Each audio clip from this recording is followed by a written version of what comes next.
Some of the best hitters here in the 2025 season will participate in the Home Run Derby. And as you can see, we have already jumped straight to the finals. It is Yordan Alvarez versus Aaron Judge, two of the top power hitters in the American League. I really thought it'd be AL versus NL. I didn't realize they would do it in this format, but it is what it is. I guess that's just for the first rounds. Nonetheless, Aaron Judge needing 9 home runs to win this derby. Yordan Alvarez already got an 8. He's got 2 minutes to do so. First ball hit the straightaway center, and it falls just short. Second pitch, going to get hit to about the same spot, and this time it's going to get out at 417. Next pitch into left field, and that is going to get out at 441. That's his first 440-foot home run. Another one, just short at 438, so that he can earn that 30 seconds of bonus time. I will talk about the Angels themselves just a little bit later on. We'll see who we will sign, and if we end up with any players that are unsigned, as Aaron Judge at the halfway point has 4 home runs with a minute left. Hits this, and that'd be a nice double in most ballparks, but this is a derby for home runs and not for double-A's.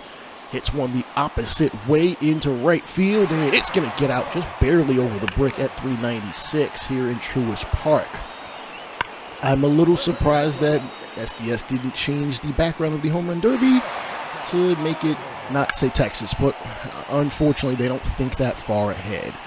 And this ball's going to almost get out of here. Judge already has the 30 seconds of advanced time as he hits a 7th into left field. Swing and a miss. How are you swinging and missing in a home run derby? 0 seconds left, and this will count if it gets out, but he will still get that 30 seconds. It falls just short. And with 30 seconds, he hits this one to left center field between the boys and girls side and the show at 452. He just needs one more to win it in this one.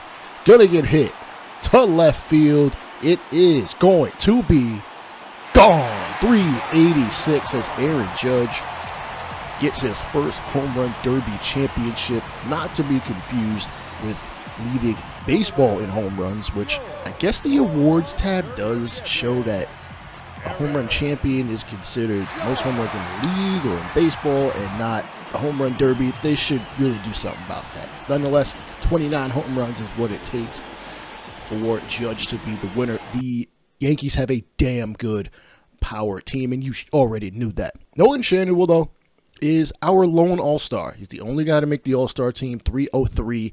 Joe Adell falls just short of making a all-star team.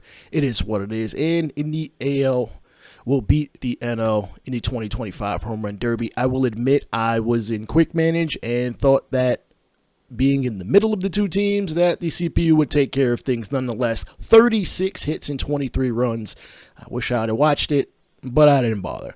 All right, Kyron Paris will make his way back to the roster or the organization, meaning we'll have to make some moves, sending Kirby Yates down, 38 years old, not really being effective. Jose Soriano has been extremely effective all year in Double-A. It just warranted a call up. So his 90 hits per 9 is going to be in our bullpen, and hopefully it'll help us make a strong push towards at least a wild card spot. Now, I've implored a new lineup just because I want to get, obviously, guys like Mike Trout and Ward and Ohapi, our big hitters up earlier.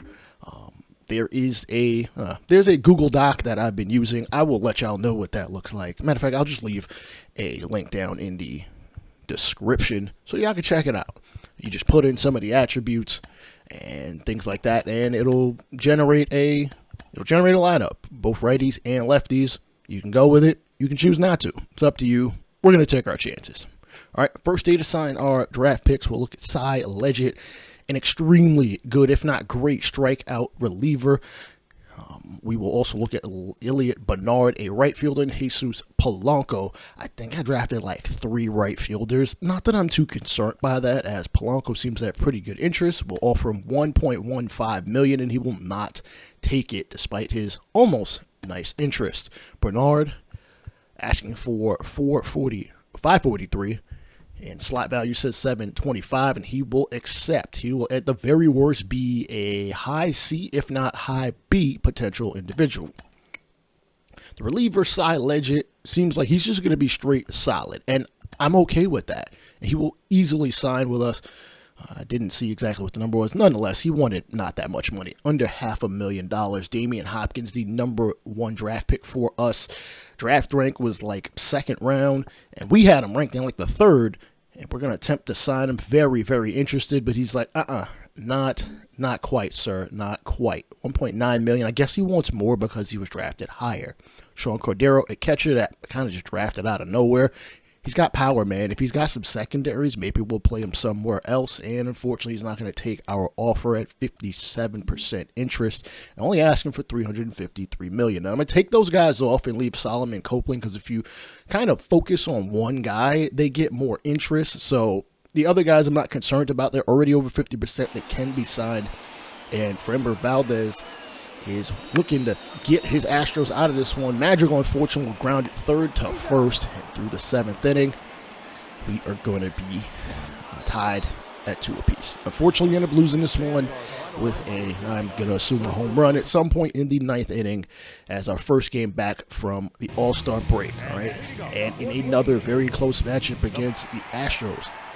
Down by 1 here in the 9th inning. Showing you we're going to take a slider on the outside corner. Again, our lone all-star. And I don't know why there's a glitch that there's no draft pick grades, given the draft is already over. And even though I do have 30-team control on, I'm not making any moves, at least not anymore. I didn't draft anybody, so I don't get why that just doesn't show up. I'd love to know what the league, or let's be honest, SDS thinks of our draft class.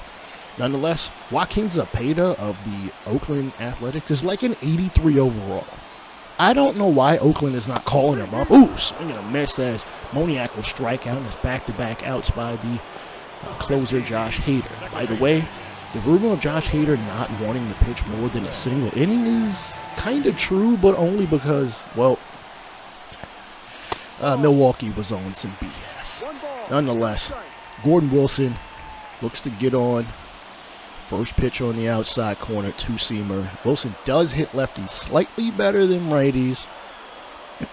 Second pitch, ooh, a 2-seamer high and outside, but it's just, oh man, a late swing, and unfortunately, the Astros are going to take this one. And we are quickly teetering down the hill as Jose Altuve hits a home run and gets 4 RBI in this game.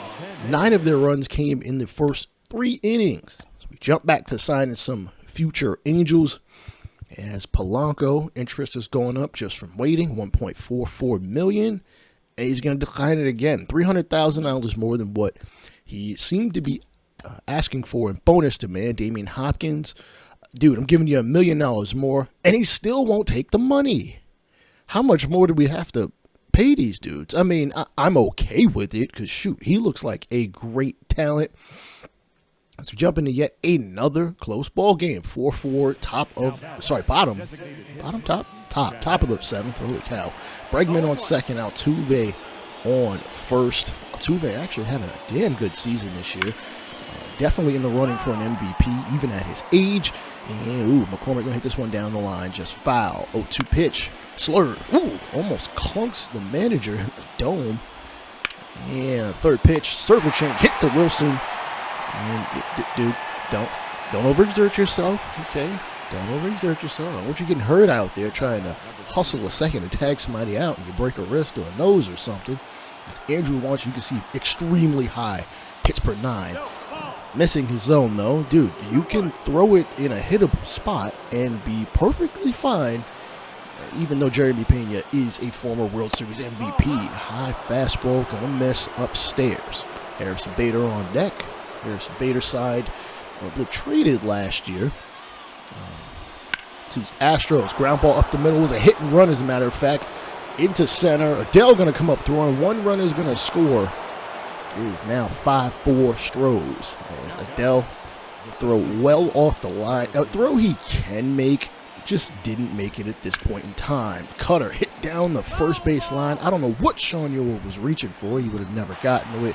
We're going to play up against the lines. 14th pitch from Waltz, and he's going to get a strikeout on the slurve down the zone. Get out of it. You are way too excited for a run you gave up earlier. So let's tone that down as we lose 3 in a row. 29 hits leads to 12 runs, and we are now 10.5 games out of a wild card spot. I'm not even thinking division, to be completely honest with you, as we now take on the defending world champions after we sign some guys. Sorry, take that back.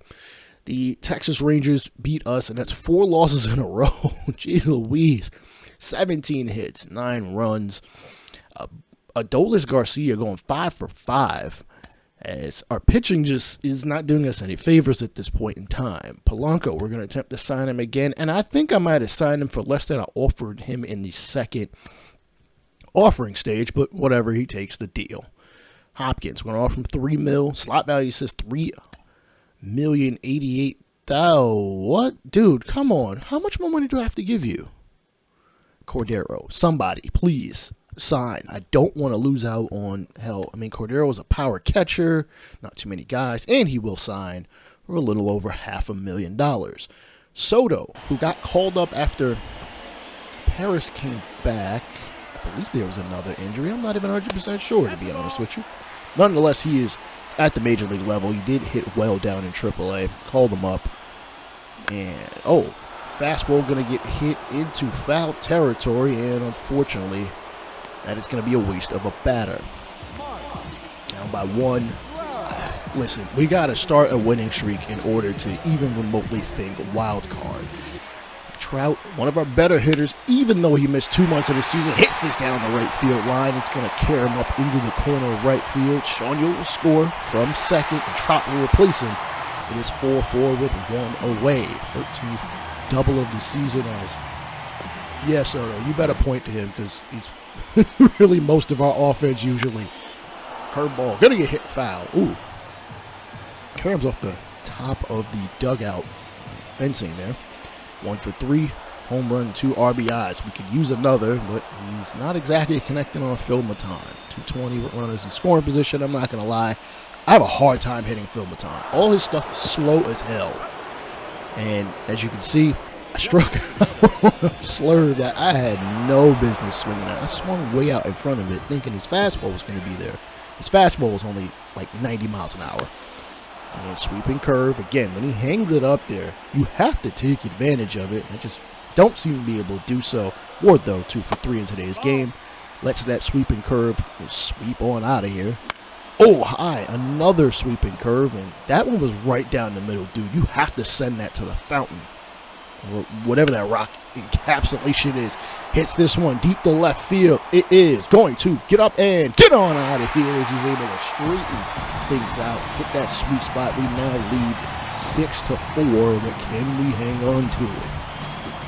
12th long ball of the season. I will admit a lot of the guys that we have kind of, paid to be here a little bit longer. Guys like Ward, guys like Moniak. Adele is probably looking at some kind of extension. And Gifo. Guys came through when Trout was gone, but now that he's back, it don't seem like anybody wants to hit at this point in time. And Gifo, though, gets on with a double as we look to tack on some more runs so that we maybe don't need to call on our closer. Fly ball to right, and unfortunately, Adolis Garcia will make the catch. We do pick up the victory, so a winning streak starts 1 game at a time. 3 for 4 for Ward. As we jump into yet another ball game, Suarez on the mound. We are up 4-3, 2-0 count, and Slurve gonna get hit to left field. Why is Rengifo playing out? You know what? He's got the skills. He's got an arm. Maybe it was a substitution. Maybe it was a lefty pitcher out there. I know he excels against lefties, and here's our first shot at looking at Soriano. Throw over to first, and he almost overthrows it, which really isn't too crazy to think of given, again, he throws some crazy breaking stuff, but he is not the best at controlling it as he throws upwards of 102, 103 miles an hour. And pitch into, Ohapi, and I guess nobody was paying attention to Carter on first. He'll get his 12th stolen base. He's actually played pretty well. Going to third, and dude, you got way too greedy on that one. What were you thinking? That's a terrible way to get a second out. Soriano misses on the sinker. It's now 3-1 as the World Series MVP is in the on-deck circle. And fastball, nope. As Lowe just kind of taps that one off. I don't know if he really saw it or not. Fastball outside corner, and these umpires are squeezing me. I thought Angel Hernandez retired, damn it. Seager, sinker. Gonna watch that one in there for strike one. 1-1, and he's gonna hit this one high and deep to right. Trout chasing it back, and he's gonna catch it before the warning track. To end the top of the 9th inning. Do we have a comeback? Do we have a walk-off in us? Let's be real. Dice, Adams, and Soto as, nope, actually, Adams is replaced by Mickey Moniak as there is a runner on first. Slider misses outside corner. And, out in front of a sinker. Simeon throws the second, gets the runner there, and over to first. Not going to be in time.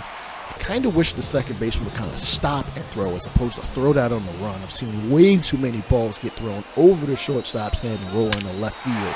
Soto hits this one deep to straightaway center. I'm not sure if he got all of it. He did!